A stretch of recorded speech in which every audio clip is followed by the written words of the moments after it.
Now, the Premier League weekend was full of tension. And of course, it's only natural because all across the league, it isn't just about who wins, it's who qualifies for the Champions League, and perhaps most vitally for many of the clubs, who avoids relegation, because being in the league is worth £150 million a year before you kick a ball, and going out of it has severe consequences for everybody. To discuss this weekend's games, I'm joined by John Giles and Liam Brady. Liam, I want to start with you because the big game of the weekend really was Arsenal's trip to Anfield to play Liverpool. They got off to a great start, 2-0 up, but in the end, you could argue they came very close to losing the game. What did you make of it, and what's the significance of it going forward? Well, what did I make of it? As you said, Arsenal started very, very well. They got off to a great start with Martinelli mistaken a bit of a misunderstanding in the Liverpool defence, and he poked it past Alisson, and Arsenal were up and running, and they really dominated that first half with their passing and their movement, and well deservedly got a second goal. And it looked as if they were going to go in at half-time 2-0. It got to the 40th minute, 41st minute. Yeah. And then Xhaka got involved with Trent Alexander. He thought he'd been fouled. The referee didn't give it. He got up and he reacted in a bad way. Instead of just getting back into his position in midfield, he went looking for retribution, and he clashed with Trent Alexander. And unfortunately for Arsenal, it was like waking a sleeping dog game. Yes. You know, Liverpool were, if they weren't sleeping, they were in a coma. They were so poor. Yes. And all of a sudden, things changed round, and they put a very good move together just before halftime and scored a goal with Zaha coming in the far post. It wasn't great defended by Arsenal. And the second half, it was just all Liverpool. And they got a very good goal. Header from Firmino, Trent Alexander showing what he can do going forward, unlike how he played in defence. Yes. He was very poor again, but showed what he can do going forward, made a lovely cross for Firmino to score. But for Aaron Ramsdale, Liverpool would have went on to win the match 2 or 3 or by 2 or 3 goals. Yeah. He made some tremendous saves. So you as an Arsenal kind of fan looking at that, you'd be kicking yourself at 2-0 that they didn't just administer the game properly. And then looking at the second half, you'd probably think we were fortunate to come out with a point. So don't know how to look at it, really, to be quite honest. Yeah, I mean, John, Xhaka woke Anfield up, as Liam said, and once that crowd is woken up, and it's very hard to put them to sleep, and 2-0 down does quieten them a bit. Xhaka getting involved with Trent, going head-to-head, it looked like there was going to be a headbutt, but it did wake the Liverpool up, and it woke the crowd up, and Salah sneaked in to get a goal before half-time. That was a turning point in the match, no question about it. It was outrageous. I mean, I totally agree with Liam's assessment of it and yours. He's a blooming head case, Xhaka. And he changed the whole game. I mean, there's no doubt the Liverpool fans were just about to have a real go at the Liverpool players when this happened. And it changed it totally around to give the crowd an opportunity to have a go at Arsenal. And obviously the players responded to that in a big way. Yeah. It was outrageous, and when they started to play well, Liverpool, they really did play well. Yeah. And could well have won the match. I mean, Salah missed a penalty, as we know. Yeah. It was outrageous from the position that they were in. Also, giving the penalty away was wrong. Was it Rob Holding, Liam?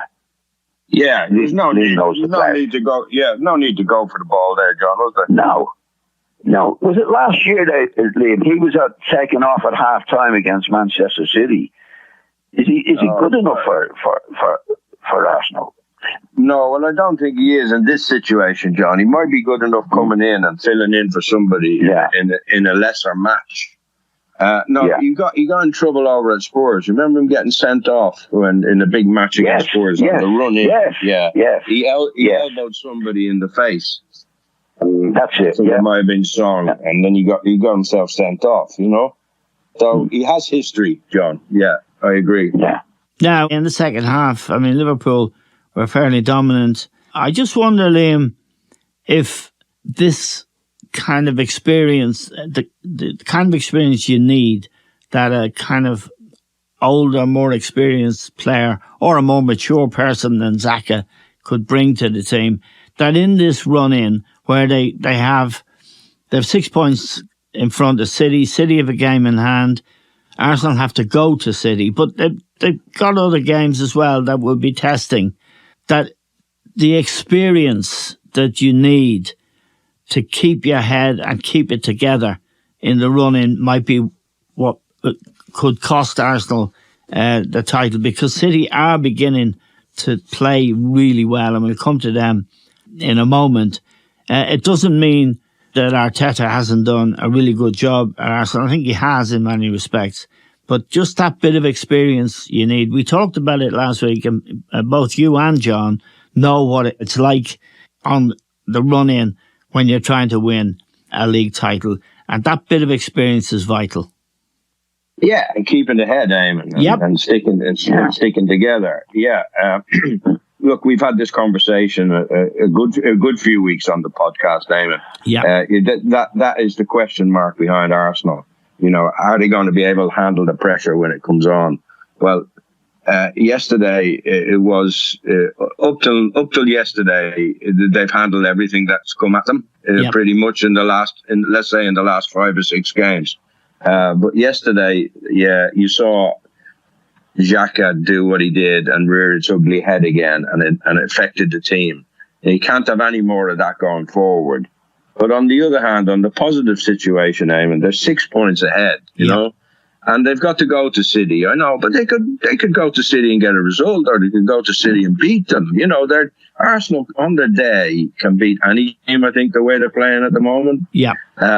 So I'm arguing both cases. They have to keep their composure, have to keep their nerve.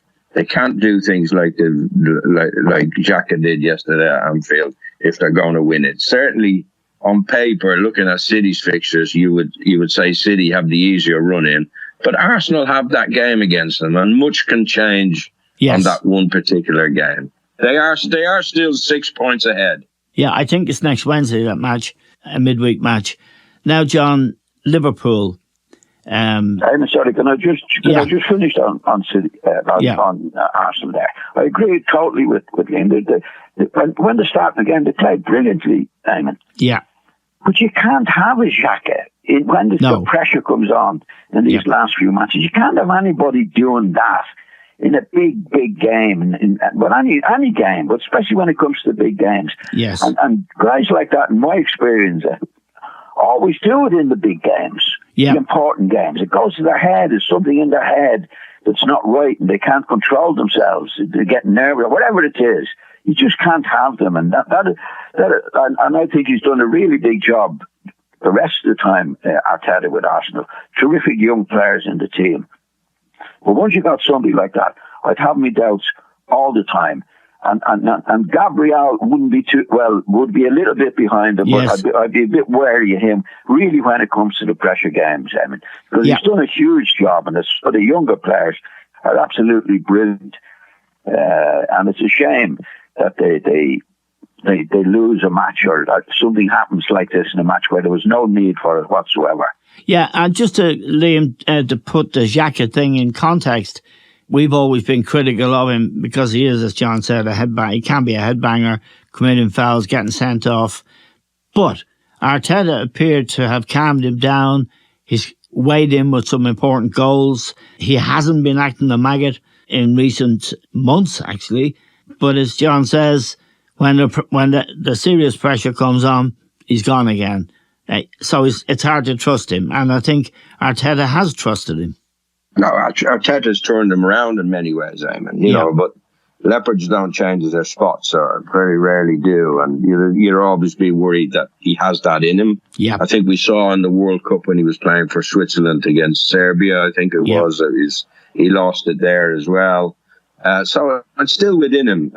Give him credit, like he's managed to control it. He's managed to concentrate on what he should be concentrating on. His position in midfield, his use of the ball has been very good. And as you say, he's weighed in with some very, very important goals and assists. He just hoped that Arteta, can say to him when they analyse the match, he said, look, we just can't afford you to lose the head like that, because it diminishes our chances. So let's hope Arteta can get a grip of him again, and make sure that it doesn't rule come to rule its ugly head again when it's when it's on the run in, Eamon. Right. Now, John, Southampton, Manchester City, there was the 12:30 kickoff, and we were talking during it, we were both watching it. City didn't really get buzzing, and Southampton obviously completely bottom of the table, desperately needed something, but City didn't get buzzing. But when they did get buzzing, they were very, very clinical, and Haaland, scored two great goals, really. He scored the first goal that broke the ice. Then he scored it with an spectacular overhead kick. And they looked seriously good. Grealish scored a really good goal as well. Tell me what you thought initially, or what you told me initially, and then what you thought when the whole match had been played and they were 4-1 winners. Yeah. Well, first half of the game, they didn't play well at all. I think they have a problem in some parts of the game, and a lot in big parts of the game, where they don't have anybody controlling the midfield in a way that you used to call them the schemer or playmaker. Some of the great. The playmaker, like they have players in the midfield like Gundogan, Rodri. Yeah. These are those two that are midfield players. So De Bruyne is brilliant, Eamon. Yes. He's playing right side of midfield. And when he gets on the ball, he's creating goals brilliantly, especially for Haaland. Yes.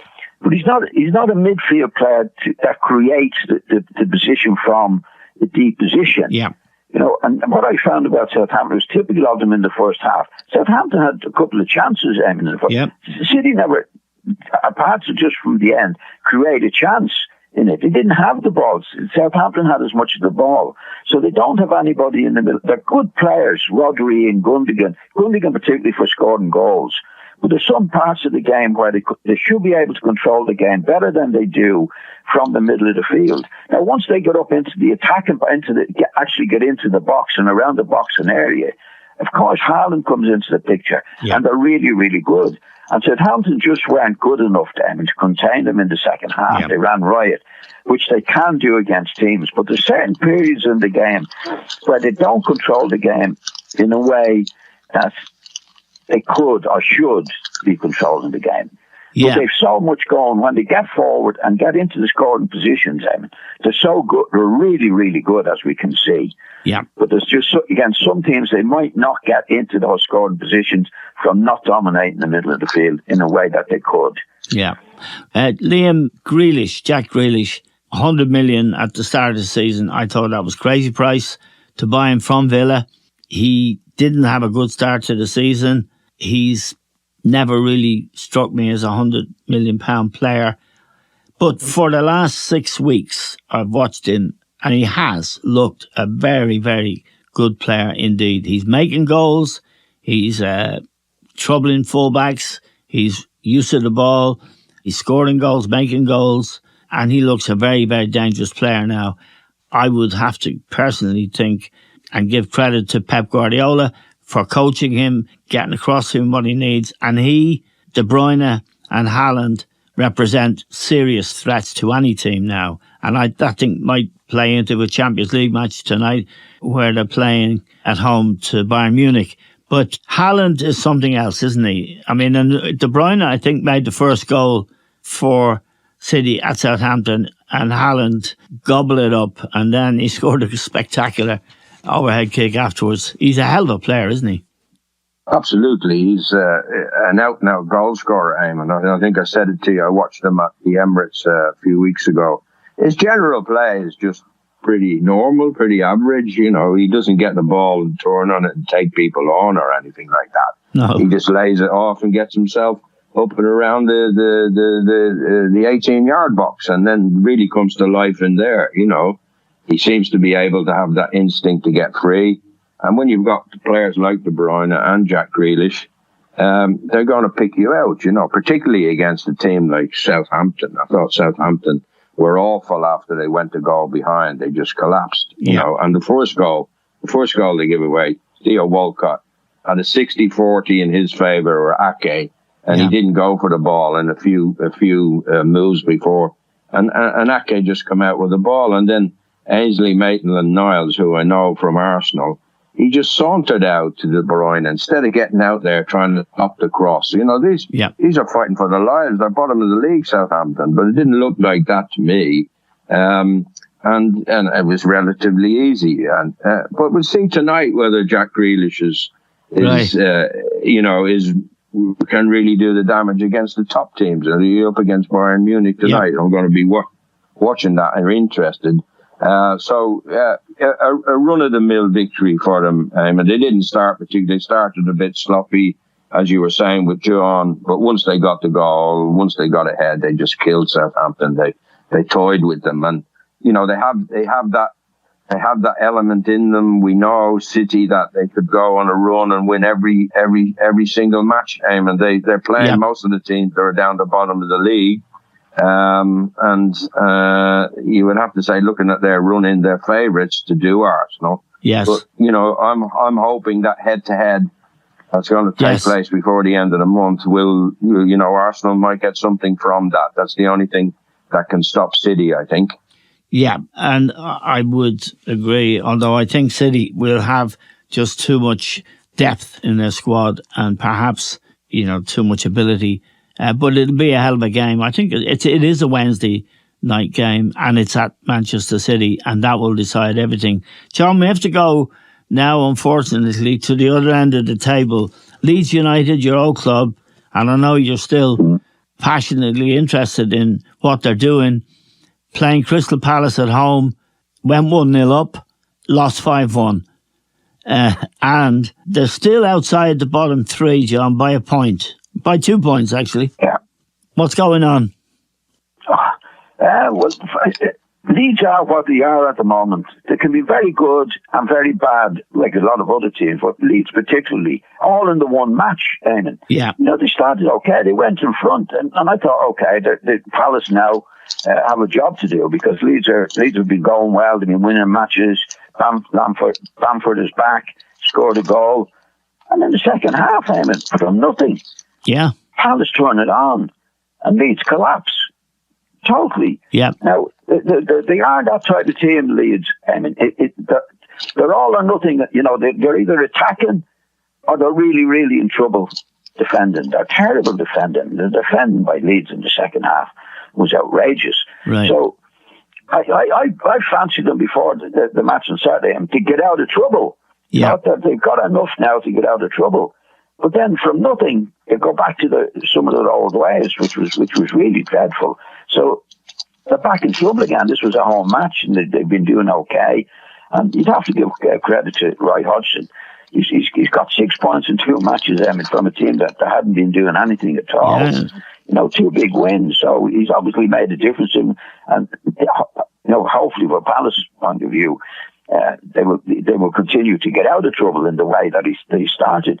But Leeds, I'd have more worries about them now than I had a few weeks ago, Eamon. We're saying Hovina for them, John. Liam. That wouldn't do them any good, Eamon.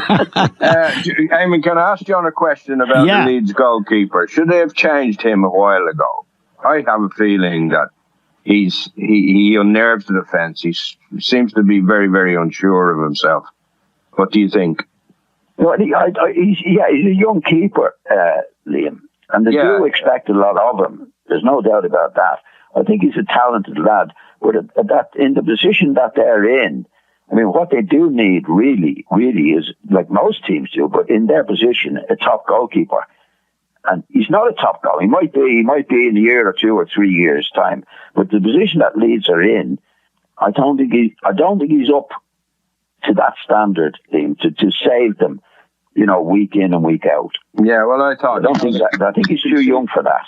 They conceded a goal just on the stroke of halftime. It was even in, it could have gone in 1-0 up, which could have made all the difference. But they lost the goal from the free kick or a corner. I can't remember. I just thought he's nailed to his line. He's not commanding at all. And I think that's why that Leeds defence gets in all sorts of problems. They haven't got confidence between the goalkeeper and that back line. Yeah, well, I think that's one point of it, Liam. I think there's a few points in it, to be honest. I think the central defenders, I don't think they're good enough. When they're attacking, Leeds are very, very good. But you're not going, you're not going to attack in all the match. But I think they don't defend well.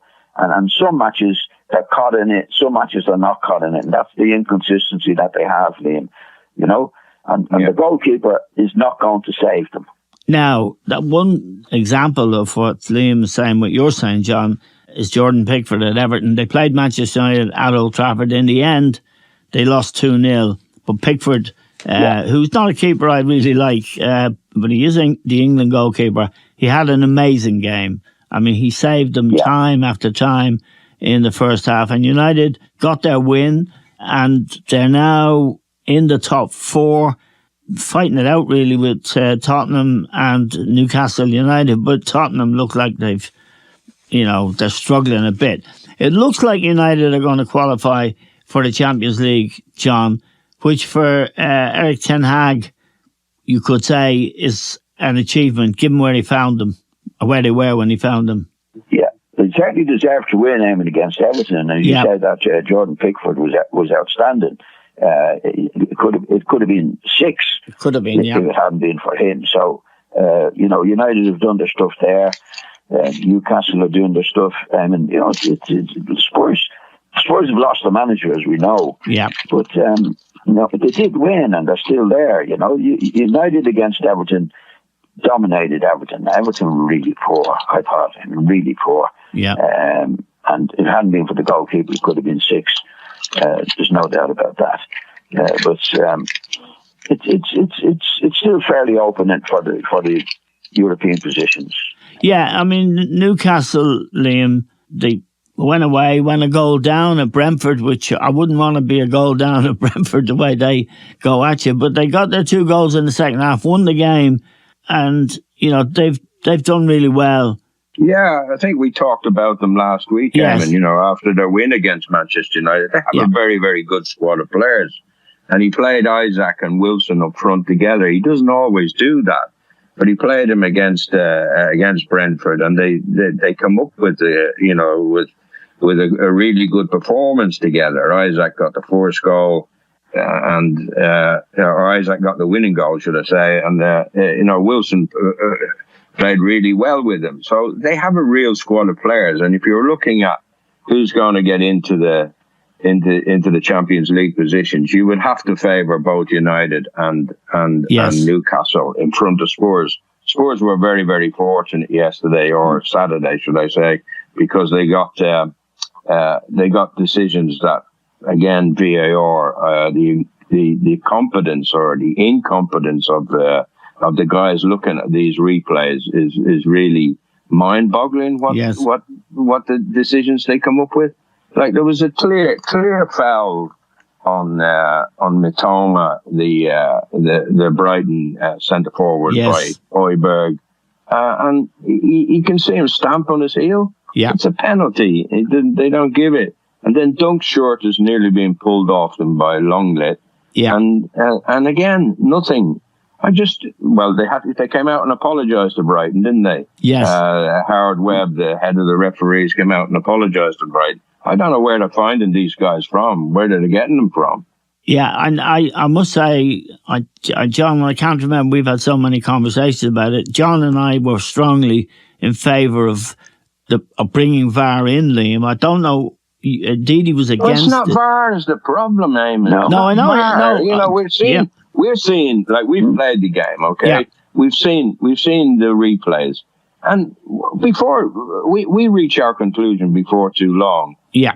In 99% of the cases, well, that's a penalty, or that's offside, or that's a handball.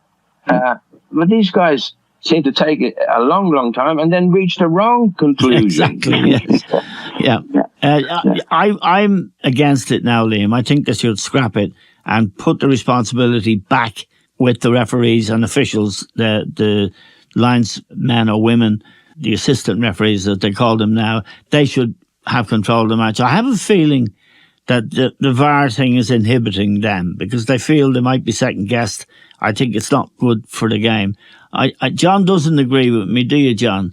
No, not at all, Eamon. I mean, if what Liam is saying there is absolutely right. It's shown when they don't have VAR, Eamon, it passes by and you make a decision up very, very quickly. Yeah. When the VAR is shown, it's obvious to everybody watching it. And it's the people who are making the decision haven't seen it. Yes. They haven't got a clue about football. But they're all referees. That's the problem. They're all referees. I mean... Yeah, Liam is absolutely right. What we saw with the replays on VAR the other day, it should be obvious to anybody that's got any sense about football whatsoever that that's a penalty. Yeah. But it's not a penalty, and especially at the weekend, and that's what they were going mad about, and I don't blame them, the team that playing. Brighton was it, yeah. It was a terrible decision, and like you could see it, Liam could see it, I could see it. Why can't they see it? That's not far. Far is pointing out in a big way. There's the decision there in front of you. It's there for everybody to see. Now make the right decision. Right. Far can't do any more than that, Eamon. It's the people. What we've got to get rid of is the people who are making decisions of VAR. Get them out. Whatever. If they, like the people that was made those decisions on Saturday, should never do another match, Eamon. But John, you should be kicked out. I have to just tell you how VAR works. The guys who are making the calls on VAR are Premier League referees. And they will be on the pitch next week, and the guy who's on the pitch now will be on VAR. So my point is that isn't working, and I just no, but I mean, if that's been pointed out to us, and it's not working. What chance do we have if the same fellas are on the pitch and they can't even see it again? Well, okay, let me ask you. You get even more, believe it or not, Eamon, in my opinion, you get even worse decisions. Okay, and more bad decisions. And they wouldn't be showing up, Eamon. They wouldn't be showing up. We're talking about it, the three of us now, to say that was a terrible decision, that was a penalty, that was an obvious penalty and that, right? If you didn't have VAR, we wouldn't even be showing up. Okay. Referees with the bad decisions. Liam, what it says in the VAR rule is that the VAR exists to correct clear and obvious mistakes, and their words directly from the VAR sort of commission. Clear and obvious mistakes, that's when they are supposed to intervene. I don't think it's working. I think it's making the game worse. John doesn't agree with me. Can I just interrupt you there? Yeah. As VAR shown the bad decisions, have they shown them up? Well, I don't think they are. No, I think they're intervening. What are we talking about? What are we talking about, Eamon, about the decision that you say, and I said, the decision we saw at the weekend were dreadful. I watched the match last night, Burnley and Sheffield United, and VAR made a complete mess of it. So, you know, who made the mess of it, Eamon? Was it the officials? It wasn't VAR. No, it was the referee. Showing you what happened. Okay. Yeah. But it's the interpretation. Yeah. It's the interpretation of, for one thing, they're not supposed to come in on every disputed decision. What they're supposed to come in on are clear and obvious mistakes. This is like a handball that the referee didn't see. Yeah. And over the top. Or a foul, or a foul, or a stamping on somebody's leg in the box. And exactly. What they did. They did come in, Eamon. They did come in, Eamon. All right. And they decided, there was no foul there. Well, there was a foul. Yeah. It's quite obvious that there's Right. a foul. Well, you've got it's these nincompoops who are getting jobs to do this. Why don't they have a few ex-footballers on the team? Well, of people exactly. in there? No, Yeah. I'd be up for it. I'd give up this podcast in business. Now, just let me ask you, Liam, because John is for keeping and I'm for getting rid of it and leaving responsibility. No, I'm for keeping it. You're 100%. for keeping it. Yeah, they're making so many mistakes, the officials. But Yeah. it doesn't seem to work. It didn't work that way in the World Cup. They got 99.9% of it completely right. I Yes. don't know, because they had competent people working in the World Cup. Right. Whereas the guys working in the Premier League, Yeah. well, over the last few months has demonstrated that they're not up to it. No, and here's the final question for this week's quiz. I'll start with you, Liam. In the Liverpool-Arsenal game on Sunday, the linesman elbowed Andy Robertson, Liverpool's left back, on the chin. And I saw his elbow go up because Robertson was berating him for something.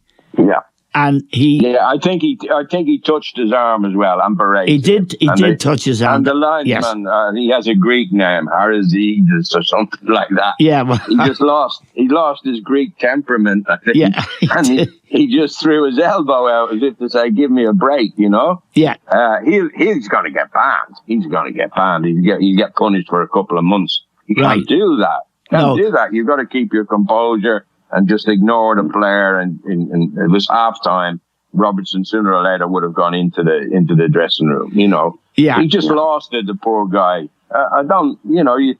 They are human, aren't they? These guys. And he was being berated, probably being sworn at. I don't know why Robertson was having a go at that anyway, because I can't remember an incident where the linesman it upset him. So but he's going to get banned. He's going to get banned for a couple of months. His name, by the way, was Konstantin Hadzidakis. Well, there you go. He's from Athens. Yeah. Yeah. Now, John, you saw that incident, and I'm serious now. Yeah. I think it does bring the game into serious disrepute. You wouldn't see that, in other sports where an official elbows a player. But then you wouldn't see a player should never lay his hand on an official, because that feeds all the way back down to schoolboy football, junior football. And in the end, who's going to referee games, and how can we have a sport where the referee or an assistant referee can be actually manhandled? You saw the incident, did you? I did, yeah. I did. What did you think? I must be honest, I don't know how the referees are putting up with it. Right. Every decision that's made, there's 6-7 players around them all the time. Now, I know it was always bad, but why don't they take lessons from the rugby people? Yes, I totally agree. The rugby people, as we know, are only the captain is allowed to approach. And it's very, very severe. If anybody approaches the referees, it's gone ridiculous in football. Yep. I don't know how the referees they're getting abuse, they're getting all sorts of things. I think it's totally outrageous. They have to change the rules. The players shouldn't be allowed to go near the time, near the officials. And I'd say this was now at half time, wasn't it? Yes, it was half time. The whistle had gone for half time, and Robertson continued to follow him in. Robertson approached the linesman, right? He shouldn't be allowed to go near the linesman then. Right, okay. He shouldn't be allowed to go near him. No, I'm not saying the linesman was right to raise his elbow, but he raised his elbow, but did he really hit him? Robertson is making an issue out of him being treated badly by the referee, and he's treating the referee badly. Right. It was half time. He was going off the pitch. He should have nothing to. Shouldn't be allowed to have anything to say to the referee. And it should be like the rugby. I mean, rugby is a more physical game than that. Yes. Than soccer. I totally agree with you. In many ways. Yeah. I totally agree with you. Rugby has it right. The captain should be allowed to approach the referee, and that's it. Okay, Liam Brady and John Giles, we're hugely grateful to both of you for joining us today. And thank you very much indeed. Thanks to Liam and John.